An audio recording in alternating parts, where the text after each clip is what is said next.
Oke, kita ketemu lagi. Di beberapa videoku sebelumnya, aku kan banyak kritik ya ke brand atau bahkan ke media-media. Tapi sebenarnya kalau mau diurai lebih jauh, masalahnya lebih fundamental lagi.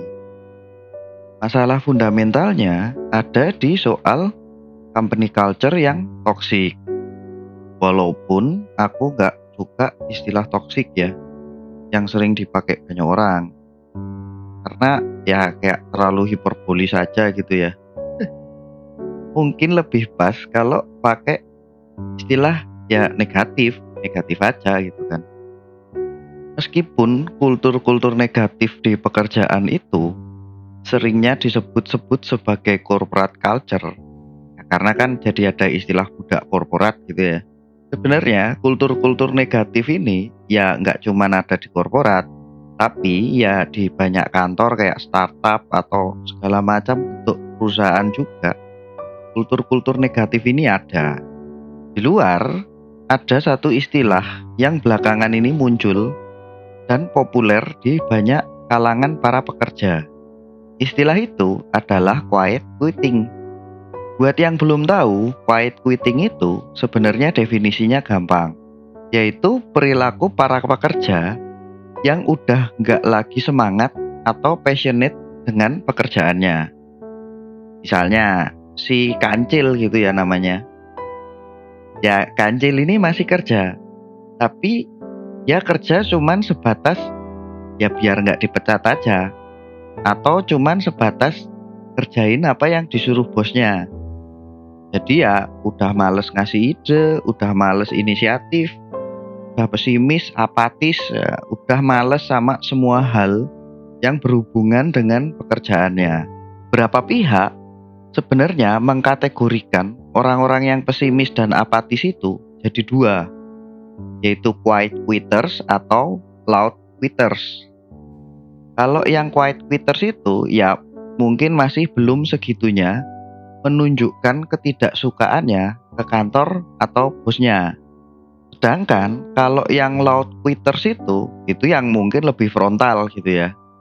Selain emang aku ngeliat, dicurhatin ataupun merasakan sendiri, faktanya ini terjadi di banyak sekali kantor.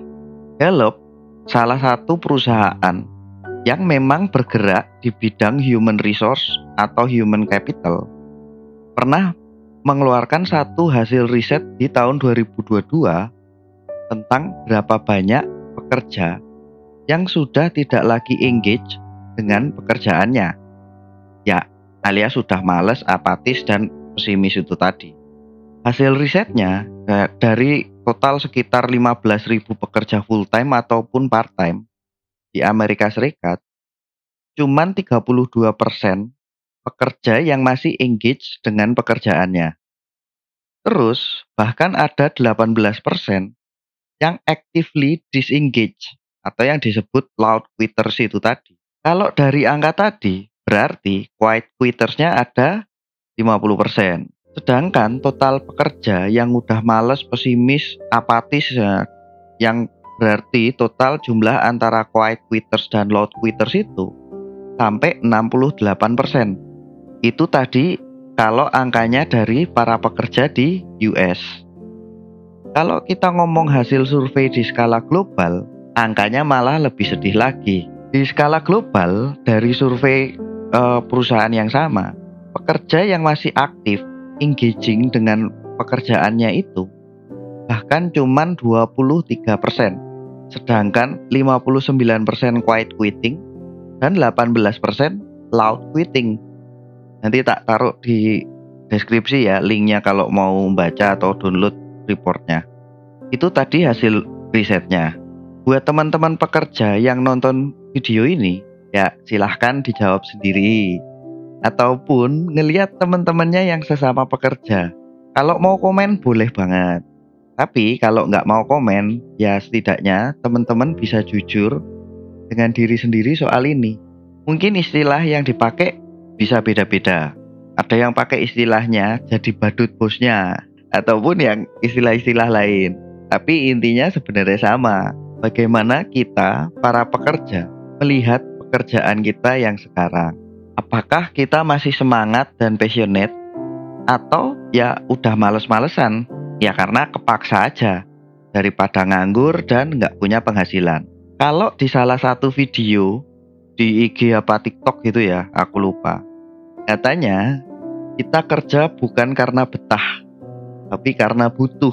Ya mungkin aku tahu ada bos-bos atau manajer-manajer yang terus nyalahin pekerja-pekerja tadi. Ya salahnya sendiri, kondisinya kan gini. Kalian yang harus adaptasi. Tapi kalau aku ya, menurutku akar masalahnya ada di kultur perusahaan yang negatif tadi. Terus contoh kultur negatif tadi itu kayak apa? Sebenarnya kalau ngomong contoh itu ada banyak banget ya, yang mungkin akan terlalu panjang kalau disebutin semuanya di satu video. Mungkin teman-teman yang nonton bisa bantuin ya, kasih contoh-contoh di komentar. Tapi di video ini aku justru malah mau cari akar masalah dari kultur negatif tadi. Sebenarnya akar masalahnya cuman bermuara dari satu hal, sistem reward dan punishment yang tidak jelas. Menurutku ya, kultur perusahaan yang sehat itu sebenarnya simple, yaitu konsistensi dan implementasi sistem reward dan punishment. Ya, meritokrasi lah. Ini sebenarnya konsep yang simple, tapi kenyataannya emang susah banget implementasinya. Kasih reward buat yang kerjanya bagus, kasih punishment yang bikin masalah, gak niat kerja, atau ya mungkin skillnya gak cocok sama pekerjaannya. Ya kasarannya nggak bisa kerja ya. Sesimpel itu sebenarnya. Tapi ini tuh kayak konsep empati. Penjelasannya tidak ribet, tapi prakteknya tidak segampang itu. Salah satu contoh dari ketidakjelasan implementasi reward dan punishment itu tadi, ya perusahaan yang syarat dengan politik kantor. Sedangkan contoh kedua adalah atasan, bos, manajemen, pembuat kebijakan, atau apapun namanya, yang bias kognitifnya udah terlalu parah. Cerita dikit nih. Aku sendiri pernah berada di dua sisi yang berbeda kalau ngomong dua contoh yang aku kasih tadi. Cerita pertama, pernah satu kali waktu aku kerja di salah satu kantor, aku ada teman dekat yang kerjanya di kantor yang sama dan tinggalnya di kos-kosan yang jejeran. Dan aku berangkat sama temanku tadi, itu boncengan naik motor. Nah, pas sampai kantor itu telat. Temanku pas datang langsung dipanggil orang HR, ditegur gara-gara datang telat. Aku padahal ya datangnya bareng dia, lawong boncengan bareng naik motor. Tapi aku nggak dipanggil dan tidak ditegur. Soalnya waktu itu ya aku mungkin emang boleh dibilang jadi kepercayaan bosnya. Jadi kayaknya orang HR-nya waktu itu takut negur aku. Tapi di sisi lain, ya aku pernah dimaki-maki cuman gara-gara nanya pertanyaan yang innocent. Ya nanya password wifi ketika meeting gitu ya.